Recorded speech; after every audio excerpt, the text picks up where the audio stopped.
ඔබතුමාලා ගරමුණ තමයි දුප්පත් ජන සෑම පවුලකටම සුවපහසු නිවසක් ලබා දීම තමයි ආයතනයේ අරමුණ.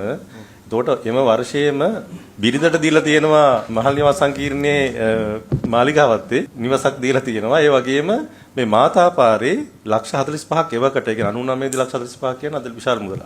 මහින්ද රාජපක්ෂ මැතිතුමාට කැබිනට් ඇමතිවරයෙකුට දීලා තියෙනවා. එතකොට මේ ෆයිල් එක මේ වෙනකොට ඔබතුමාලා ගාව තියෙනවද? මොකද දන්නවද මෙහෙම ගණන් වෙලා තියෙනවා කියලා? පක්ෂ මහත්මයාට ගෙයක් දීලා තියෙනවා කියන එක භාවිතයෙන් ආපු එකක් තියෙනවා. ඔය ඔබතුමා කියන ඒක ලිපිගොනුව තියෙනවද නැද්ද කියන එක ගැන මම පරීක්ෂා කරලා බලලා කියන්න. මොකද මට ඒක රිපෝට් වෙලා නැහැ. ලෙජර් එක තියෙනවා. මේකෙදි මහින්ද රාජපක්ෂ හොනබල් මිස්ටර් මහින්ද රාජපක්ෂ කියලා තියෙනවා. 45 ලක්ෂ 69215 වටිනාකම. හැබැයි රුපියලක්වත් ගෙව්වා කියලා මේක සඳහන් වෙන්නේ නැහැ. සාමාන්‍ය මේ ලෙජර් එකේ ගෙවපු මුදල සටහන් වෙන්න එපා. ඒකට මේ chart එක තියෙන්නේ. ඒතර මේක රුපියලක්වත් ගෙවලා නැහැ. මේ වෙනකොට කොළඹ දකුණු කාර්යාලයේ මේ ෆයිල් එක අතුරුදහන් වෙලා තියෙනවා. හැබැයි මේ ලෙජර් එක විතරක් ඉතුරුලා තියෙනවා ෆයිල් එකේ. ඒකේ ප්ලෑන් එක ඔප්පු කිසිවක් නැහැ. මම දන්නා තරමින්. ඒ ෆයිල් එක රැගෙන ගියා කියලා සටහන් තියලා තියෙන්නේ ඔබතුමාගේ කියලා නම තමයි සඳහන් වෙන්නේ. අවසාන වශයෙන් මේ ෆයිල් එක එතනින් ඉවත් කිරීම කියලා මම දන්න විදිහට කවුරු හරි විතර ඉන්නවද එහෙම? දන්න කෙනෙක්. ඔබතුමා තමයි ඒකේ සටහන තියෙනවා. ඔබතුමා මේ ෆයිල් එක ඉවත් කරගෙන තියෙනවා කියලා. වගකීමෙන් කියන්නේ නැහැ. හරි ඔබතුමා මේ ෆයිල් එක ඉවත් කරගත්තේ කවුද කියලා රිපෝට් කරලා. ඒ කියන්නේ ලිපිගොනුව අවසන් වතාවට භාවිතා කරලා ඉවත් කරගත්තේ කවුද කියන එක කෝප් කමිටුවට ඔබතුමා මම හිතන්නේ වාර්තා කරන්න කියලා. තාමත් ඉක්මනට අපි ඒ කියන්නේ මෙහෙමයි. දැන් ඒ කියන්නේ මේ රටේ හිටපු කැබිනට් ඇමතිවරයෙක් එවකට 2018 මේකේ වාර්තාවක් දෙන හේමන්ත විරුසුරේ කියන මේ ඉංජිනේරුවරයා ඒ කියන්නේ මේක අර වසීම් තාජුඩීන් ඝාතනයට අදාළව අපරාධ පරීක්ෂණ දෙපාර්තමේන්තුවේ පරීක්ෂාවට ලක් වෙච්ච නිවසක් විදිහට තමයි වාර්තාව තියෙන්නේ. මේ අපරාධ පරීක්ෂණ දෙපාර්තමේන්තුව ඇවිල්ලා මේ දීපු වාර්තාවත් මේක සඳහන් වෙනවා. ඕන් ඇවිල්ලා පරීක්ෂා කරපු ඒවා සහ මේ ඒකට අදාළ කරන ක්‍රියාමාර්ග ගත්තා කියලා.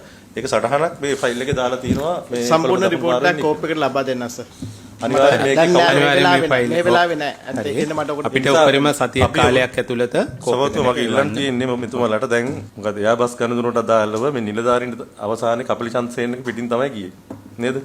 ඒ නිලධාරීන් මේ දූෂණ ක්‍රියාවලියට මේ හිටපු නායකයන්ගේ දූෂණ ක්‍රියාවලට සම්බන්ධ වෙලා අවසානයේ ඒ පීඩන දරා ගන්න බැරුව උන්ට තමන්ගේ ජීවිතය සමුගන්න සිද්ධ වුණා. ඉතින් සනත් නිශාන්තලාගේ මල්ලිලාට හිර යන්න වෙනවා. ඒ පාලකයන්ට කඩේ ගිහිල්ලා වෙලා සහ නීති විරෝධී කටයුතු කළා. ඒ නිසා දැන් මේ රටේ රාජ්‍ය දේපල පහුගිය කාල සීමාව තුළ අවභාවිතා කරපු විදිය තමයි තියෙන්නේ. ඔබතුමාලාගේ ආයතනෙම පාලනය කරපු ඇමතිවරයෙක් මම දැක්කා ඊයේ පෙරේදා කියනවා මේ වත්මන් ආණ්ඩුව බලයටපත් කිරීම පිළිබඳව තීන්දුවගත්තු ජනතාවට හෙන ගහපන් කියලා. මිනිස්සු හෙන ඉල්ලුවේ මේවට. මිනිස්සු සාප කළේ මේ රටේ මහ ජනධනය මේ විදිහට කොල්ල කණ එකට තමයි මිනිස්සු සාප කළේ. ඒ පැරණි දූෂිත පාලනය වෙනස් කරලා මේක මිනිස්සු තීන්දුව ගත්තේ ඒ නිසා.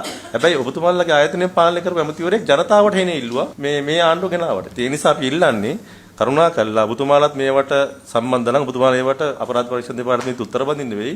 කරුණාකරලා අනාගතයේදීවත් මේ වත්මන් ආණ්ඩුව යටතේ අනාගතයේදීවත් මේ දේපල නිරවුල් කිරීමේ සඳහා මැදිහත් වෙන්න. මේ ෆයිල් අතුරුදහන් වුණා නම් ඒකට කවුදවත් කියන්න ඕන කියලා හොයන්න. ඔයලි වල කරුණාකරලා කෝප් කමිටුවට වාර්තාවක් දෙන්න. මේ කිසිවක් අපි එකක්වත් අපි අත්හරින්නේ නැහැ. අපිට මිනිස්සු ජනවරම දීලා තියෙන මේකට. ඒ නිසා ඒකට අපි වග කියනවා. ඔබතුමාලා ඒ සම්බන්ධයෙන් අපිට දායක වෙන්න මේ කෝප් කමිටුව